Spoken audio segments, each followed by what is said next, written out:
This is part 2 of a 4-part series from episode 8 of the Psychotherapist podcast. If you don't care about listening to the chronological order, welcome to the show. Let's do it. Who cares? If you want to go back to part 1 and listen to this whole conversation in one stretch, go for it. Whatever. These are real-life psychotherapy sessions. I try to break them down by topic. We get into all kinds of nonsense, but we talk about my plans for the future and how, I want to shoot all excusez-moi, I want to shoot all white people in the head, bury them, wipe my bloody hands, and call it a day. I hope you guys enjoy. Peace. Alright, and we've started a new segment, which is going to be about, my plans now that we've talked about reacclimation. So, like I was saying before, I think the key thing for me over the next few months is going to just, no matter what happens with the work situation, just develop a routine and adapt and take advantage of whatever resources I have at my disposal, and rather than forcing myself in sort of creature of habit mode where, just for example, in these last couple weeks, there have been some maybe 1 or 2 days where I came in at 9 as opposed to 8:30 and stayed till 5:30 as opposed to 5, but leaving right at 5, the traffic coming home is a nightmare, and part of the impulse to come home has been like the fasting things. And let me write that down as number 4 if we have time. What, the fasting? Yeah, because I was very intrigued by your comment about that. So yeah, definitely write it down. Fasting. Okay, so the plan is, because I'm trying to balance several different things here. I want to start taking my health more seriously. And that will include diet and nutrition, which I have been kind of bad on over recent years. And one of the big goals I gotta tackle is the LSATs. Just that has to be a priority, right? The LSATs. Yep. The law, the boards. Pardon? What do you call them? What are the LSATs? Or the pre-law? It's what you need to take to get into law school. Exactly. It is the standardized testing that your entire kind of future, if you want to get into law school, really weighs on. Like, yes, there's some other things like letters of recommendation and all that stuff, but if you don't get a good LSAT score, it's like you can't get to the other big issues, which ties a little bit into the third agenda with what we were fighting about last night, or at least how I redirected it, because Buchenwald was at first saying, don't even bother with law school, you will just be buried in debt and be a debt slave. And I, was like, well, isn't this kind of just great news? Right. So I had to. Person a short time ago had encouraged you to go into law school, though. Right. So I had to redirect the conversation and ask her to elaborate before we could turn into something a little more realistic and productive. And it was helpful in that it set parameters as far as, first the LSAT score is the first and foremost. Like, gotta get that done before I can do anything else. Yep. I gotta build the car before I can drive it. And then she said to look at certain schools. Of course, she named my 2 biggest red flags, Stanford and Yale. Okay. And I mean, did you hear about the anti-white speaker at Yale who talked about her? Just for the audience, this lady was a psychologist, allegedly, psychiatrist, who spoke at Yale, and I believe she's Arab. are Middle Eastern, like, because I've seen video of her, and she talks very angrily about white people, how they're all psychotic, and to make her point about how all psychotic, how psychotic white people are, while she is not, she talked about her fantasies about how she would love to just shoot any white person that got in her way in the face, wipe her bloody hands, bury the body, walk away with just a little tinge of guilt, but really feel like she did the world a favor. And that's Right. and that is Yale. And people burnt down Berkeley because Ben Shapiro could have talked there. It's just it really is Orwellian, but that's Yale, bro. So that's just kind of like, I didn't ask about that. I didn't even bring it up, but I was like, you know what? Separate the politics. I don't know who this lady, what her audience was. I don't know if it was for it could have had nothing to do with the law school, basically. I don't know if it did or not, but I kind of doubt it. Did not, but anyway, it's still Yale. And the other big thing she said, and those are the top two. I don't have to go to those, but the other alternative is with financial aid, because that addresses the debt problem. If I do great on the LSAT, I might, have better access to scholarship or whatever. And I mean, that's just going to be an inflection point of whether or not I continue with this. But that will be in a few months, like towards the end of the year, in like, December, January or some such. And so I want to start planning sort of a broad schedule of when I'll get through the book. I'm going to sign up for a LSAT course very soon.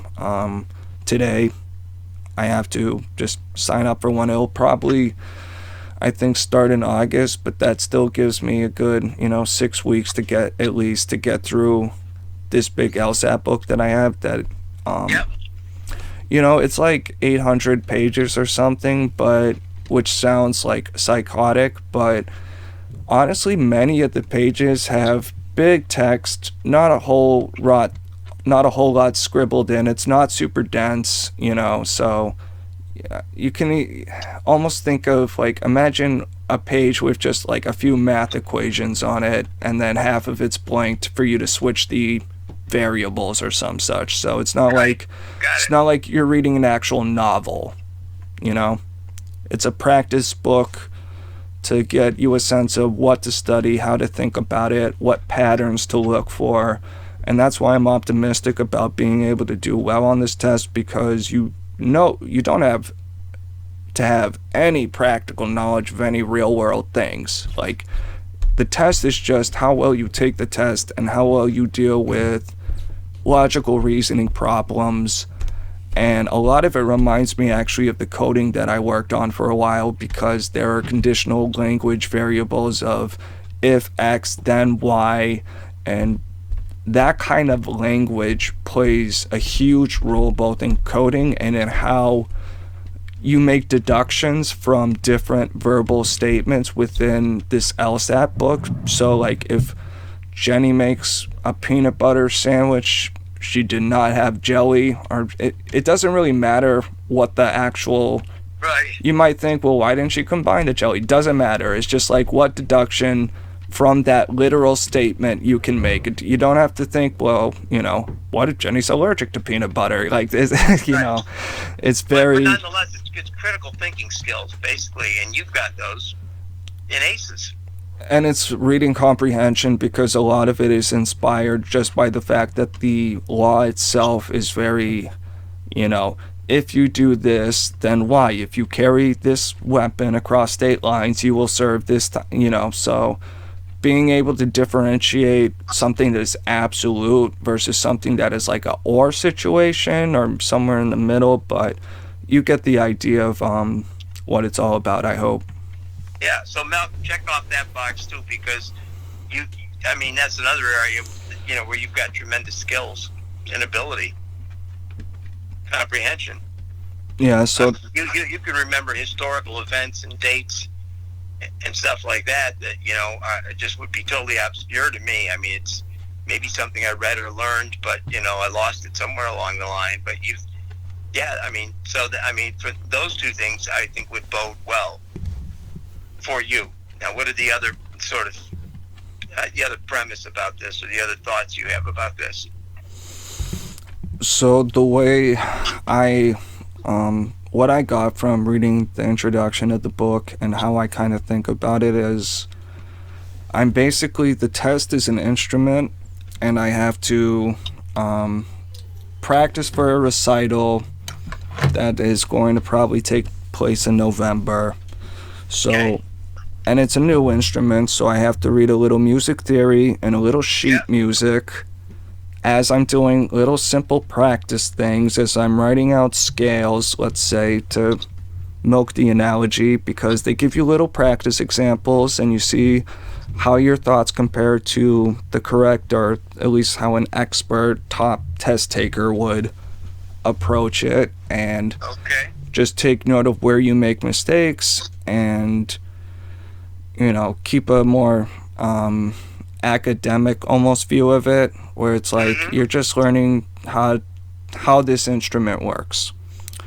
Then the second phase is to actually start playing songs. So basically start taking practice tests, Mm-hmm. and maybe even you don't necessarily, I would want to reread the intro, but you don't go hardcore on the timing right out the gate. You just start it, you work on it, you try to understand what you're good at, what you're not, and look for as many patterns as possible, and then start working on how fast you can do it. Because and it's another thing I'm gonna have to look into, because I've heard maybe you can get extra time for these tests, but when I was reading the book, it was saying, these are it's the kind of test where if you had all day to think about it, you probably could get every single one right. And part of how they, I guess, separate, sort of top tier kind of people from more average is the fact that you have very limited time to answer the questions, Mm-hmm. which is why you want to first kind of understand the theory and mechanics and all that stuff, and then start working on your time. And part of why I want to take my health seriously, and sleep, nutrition, substance, all of that stuff, is because you have to take this thing in the morning. So I want to work through this book, take this course, and I'll have at least probably a few weeks. I'll have to check what the schedule would be, but I'll at least have a few weeks to, on my own, as best as I can, because I figured if I go through all that, then on my own am able to recreate the conditions where I get up early and I just focus on this one thing, for 5 hours, or do a legit practice test. After, having taken practice tests presumably before that point, that's about as ready as I can ever be. So that's kind of where I'm hoping to see myself, let's say, in 4 or 5 months. 4 or 5 months, you'll be applying to schools. No, I will be taking the LSAT, and then based off my score, I'll be applying to schools. And what's the time frame for that part? So, Next excuse, spring? pardon? Next spring? No, probably before that. I kind of benefit in the sense that, as time goes on, it's not like the old days where you wait for months for someone to go through all the scores and send you a letter and all that stuff. There's a whole centralized website where you can, and I've signed up for an account. I just haven't done everything with it yet, but you can use it to submit your LSAT scores, and also use it to keep your resume or any letters of recommendation or other things schools might ask for. There's not a whole lot outside that stuff, and the LSAT will be sort of the first and foremost thing and what the school will look at. And then what I will look at will be, obviously the school, but also the money and how much they offer me, and I'm going to just have to do some calculations. I also want to try to figure out some kind of plan or schedule for my debt, because I feel like I'm within a year or two of getting out of it if I really get my shit together, you know what I mean? And it's a tangential thing that I was speaking with Buchenwald about, but, you know, her and I, our generation, I mean, you can make, I mean, there's definitely a responsibility on us, absolutely. I'm not trying to say we're all victims, but, you know, we were given something, presented something as a long-term investment that, for many of us, I'm not going to speak for anyone, but some people in general, let's just say, makes them feel like absolute debt slaves, and they are miserable. Even with high degrees, high-paying jobs, they have so much debt. It's just, it really seriously makes you wonder if it's worth it, you know? Well, I mean, the question is, you know that it's worth it. The thing is, satisfaction, you know, the personal satisfaction, and, you know, sticking with Maslow's hierarchy of, you know, achievements and needs, that you're functioning at a higher level because of these efforts, you know, then from a psychological point of view, it's certainly worth it. And that's all a great point, and I agree with all of that, but something I wanted to interject with is that as far as being able to pay off the debts and stuff, some of that may require, and why it's so miserable for people, 80-hour corporate attorney, you know, jobs. I mean, that's kind of what most people who are on my path generally go towards, and that doesn't mean I have to do that path, but it adds an extra, let's say, condition or parameter I have to work with, where I have to think, you know, it's not something I have to do tomorrow, because the LSAT and other things will come first, but I have to think of, you know, how I would become a judge, or how I would do some alternative, or teach law school, or, you know, I don't really want to enter academia, but like Buchenwald said, there are different things I want to do, so I need to figure out how I get, because let's just say that working in 80 hours a week and you really love law and nothing else is the life you want to live. Let's put that at the top of the Maslow pyramid. I want to still be working on a high levels. I don't want to just do all this work just to coast and have a fucking dumb, easy, meaningless job that I work 30 hours a week or some shit on. Like, I can go 50 or 60 if my heart's really in it, you know? Sure. So I would consider that like sort of the level right below the top of the, let's say, Maslow pyramid. Like, I want to aim for that second level without overshooting it and getting stuck at the top and wishing I could go down. Does that make sense? Yeah. Well, your thinking is not along the lines of being an assembly line worker, you know? It's different from that, you know? It's not where it's this, I'm going to work 9 to 5, punch my clock, get the hell out of there, you know? No, of course not. It's different. Well, I mean, I do have other things. In it, the hours aren't going to, you know, it's not like, you know, you're a union person, you're not going to work one more effing minute than I have to, you know? No, you like what you're doing, and you invest the time and energy into it.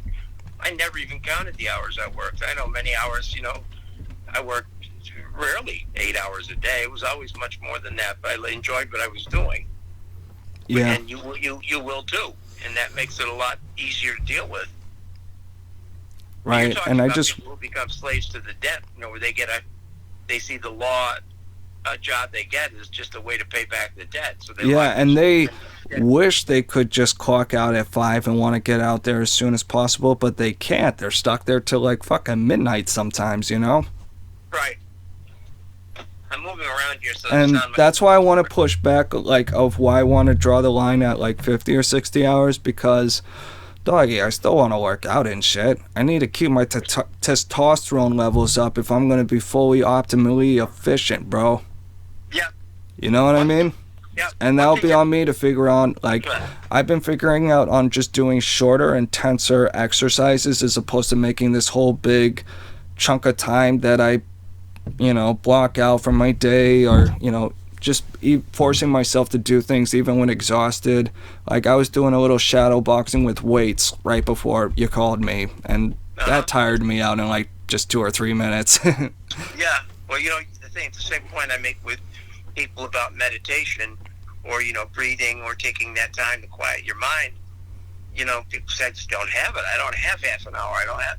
Yeah. Well, then just do it for a few minutes. Bring it down. You don't have to do extensive periods of time to accomplish your goals. I mean, think of if I just did one set of chin-ups every day, just once, even if like I could only do a half a chin-up, if I started there and just took one crack at it every single day for a year, as opposed to just never doing it, because unless I do 3 full sets of 10, it's just not worth it. Like, right. Come on. Set small, realistic, achievable goals. That's the Jordan Peterson way, yo. Yep. So, anything else you want to talk about in terms of just going over those goals, you said small, achievable, and what was the second thing you said? I think realistic. Okay, and that's basically what Jordan Peterson says, right? I believe so. Okay, or similar to that. Yeah, I'm paraphrasing. But did you ever find out what happened to him, why he was off the... I think...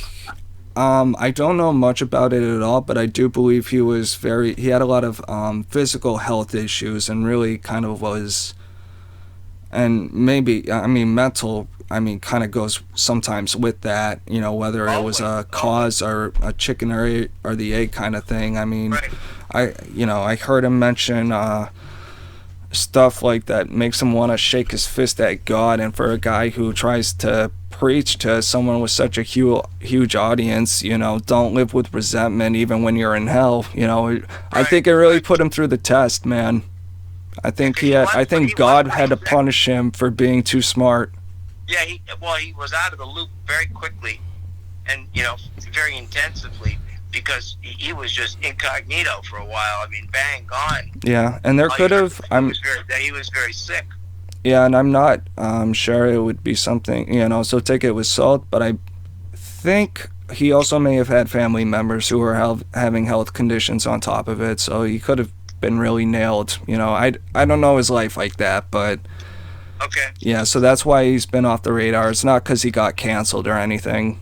Right, but he's gradually coming back. Yeah, he's getting better. I've seen him on YouTube a few times just doing interviews, and...